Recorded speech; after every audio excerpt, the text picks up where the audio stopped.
విక్రమ్, క్షమించబ్బాయి. ఆశ పెట్టి వెళ్ళిపోతున్నా.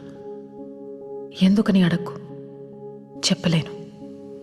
ఎక్కడికి అని కూడా ఆలోచించుకు, తిరిగి రాలేను. నా కోసం వెతకొద్దబ్బాయి. ఇది మన పరిచయంలో నేను అడుగుతున్న మొదటి కోరిక. నా కోసం నీ జీవితాన్ని ఒంటరిగా చేసుకోకు. ఇది నా రెండో కోరిక. ఇంకేం అడగను. నేను నా జీవితంలో ఒక చోట కోల్పోయింది ఇంకో చోట దొరికిందనుకున్నా. ఈ కొద్ది రోజుల మన పరిచయానికి ఏ పేరు పెట్టొద్దు. ఇదొక అందమైన అనుభవం, అంతే. ఎప్పుడైనా నేను గుర్తొస్తే మాత్రం చిన్న నవ్వు రావాలి నీకు.